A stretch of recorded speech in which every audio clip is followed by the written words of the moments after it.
एक हार्मोन है जिसकी मात्रा महिलाओं के शरीर में कम होती है, बहुत ज़्यादा नहीं होती है, और पुरुषों के शरीर में इसकी मात्रा काफ़ी ज़्यादा होती है। लेकिन जब ये हार्मोन महिलाओं के शरीर में ज़्यादा हो जाता है तो ये कई सारी समस्याएं खड़ी करता है, कई सारी प्रॉब्लम महिलाओं को हो जाती है। Hi everyone, welcome back to women circle. आज का वीडियो मेरा इसी टॉपिक पे है कि ऐसा कौन सा हार्मोन है जिसकी मात्रा महिलाओं के शरीर में कम होनी चाहिए और अगर ज़्यादा होगी तो कई सारी प्रॉब्लम होगी। तो वो हार्मोन है टेस्टोस्टेरोन। ये हार्मोन पुरुष हार्मोन, इसको अक्सर मेल हार्मोन बोला जाता है। इसकी जो मात्रा होती है वो पुरुषों में ज़्यादा होती है, लेकिन कई बार किसी कारण की वजह से महिलाओं के शरीर में ये टेस्टोस्टेरोन हार्मोन ज़्यादा हो जाता है, ज़्यादा बनने लगता है और ये कई सारी समस्याएं खड़ी करता है।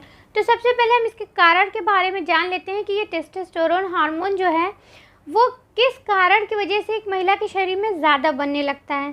तो वो सबसे पहले तो डिपेंड करता है आपके आहार पे कि आप किस तरह का आहार ले रही हैं।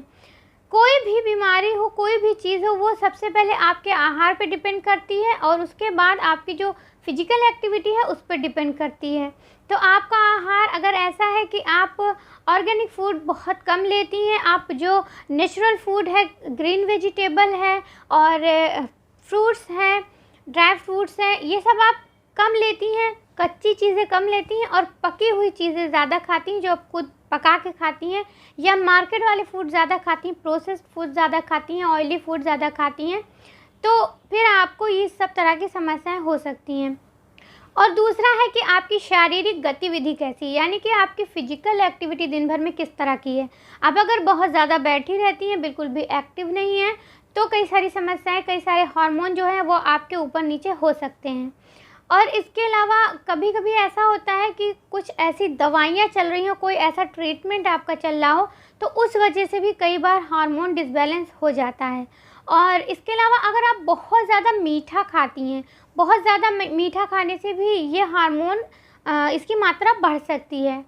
और उसके अलावा अगर आप डायबिटीज़ की शिकार हैं, अगर आप डायबिटिक हैं, तो भी ये प्रॉब्लम आपको हो सकती है। या अगर आपकी ओवरी सही से फंक्शन नहीं कर रही है, आपको पीसीओडी पीसीओएस की प्रॉब्लम है, तो भी ये हार्मोन जो है बढ़ जाता है और इस वजह से आपको ये सारी समस्याएं हो सकती हैं। और अगर आप स्ट्रेस बहुत ज़्यादा लेती हैं तो भी ये हार्मोन काफ़ी हाई हो जाता है और कई सारी प्रॉब्लम खड़ी कर सकता है। अब इसके कुछ लक्षण आप जान लीजिए, यानी कि इस हार्मोन के बढ़ने से क्या क्या परेशानी आपको हो सकती है वो आप जान लीजिए। वो लक्षण जिससे आप ये अंदाज़ा लगा सकती हैं कि शायद आपका ये हार्मोन बढ़ गया है, इंक्रीज़ हो गया है। तो उसमें है कि अगर आपको मुहासे हो रहे हैं, बहुत ज़्यादा मुहासे हो रहे हैं, ख़ास करके कि आपकी कोई ऐसी एज भी नहीं है, उसके बाद भी बहुत ज़्यादा मुहासे निकल रहे हैं, तो भी कई बार इस हार्मोन का बढ़ जाना ही इसका कारण होता है। और कई बार ऐसा होता है कि अगर आपको चेहरे पे आपके बाल आ रहे हैं, इतने ज़्यादा बाल आ रहे हैं कि आपको बिल्कुल भी अच्छा नहीं लग रहा है। कई महिलाओं के तो इतने सारे बाल आते हैं कि उनको शेव तक करना पड़ता है।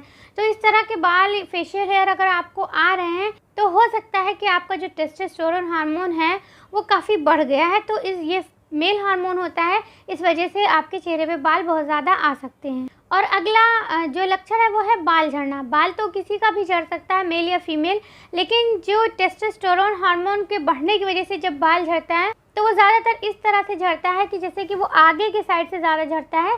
फॉरहेड जो होता है वो काफ़ी चौड़ा हो जाता है, जैसे बाल झड़ जाता है, लोग कहते हैं मेरा माथा बहुत चौड़ा हो गया, पूरा आगे का बाल साफ़ हो गया, तो इस तरह का बाल उसमें झड़ सकता है।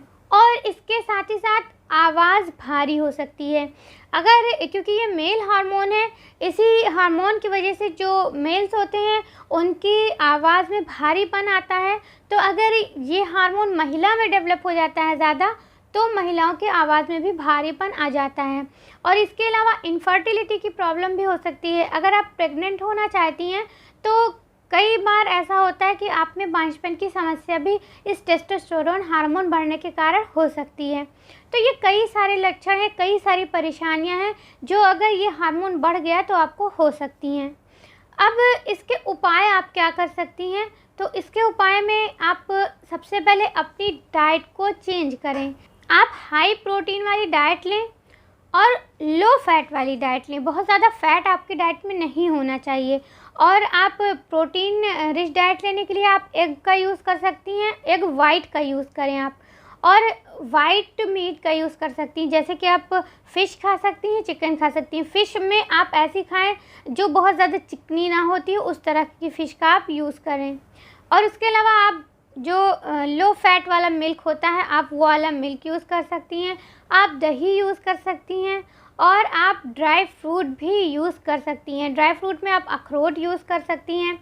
आप सीड्स का यूज़ ज़रूर करें, जैसे कि चिया सीड है, फ्लैक्स सीड है। इस सब में गुड कोलेस्ट्रॉल बहुत अच्छी मात्रा में पाया जाता है, फैटी एसिड बहुत अच्छी मात्रा में पाया जाता है। और इस चीज़ का भी ध्यान रखें कि ना तो आप बहुत ज़्यादा खाएं, ना तो आप बहुत कम खाएं, क्योंकि ओवर ईटिंग भी इस हार्मोन को बढ़ाने में काफ़ी हेल्प कर सकता है। और अगर आप बहुत कम खाती हैं, आप डाइटिंग बहुत ज़्यादा कर रही हैं, तो भी आपका हार्मोन डिसबैलेंस हो सकता है। और आप आधे चम्मच चिया सीड को रात में 1 गिलास पानी में भिगा दीजिए और सुबह आप उस पानी को पी लीजिए। चिया सीड के साथ ही आप इस पानी को पी लीजिए, तो इससे आपका जो हार्मोन है वो बहुत अच्छे से बैलेंस होगा, धीरे धीरे धीरे धीरे।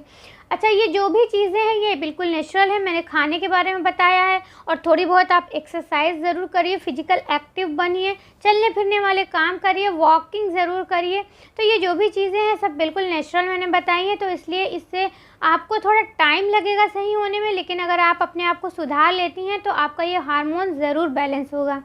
तो उम्मीद करती हूँ ये वीडियो आपको अच्छा लगा होगा। वीडियो पसंद आया हो तो इसको लाइक ज़रूर करें।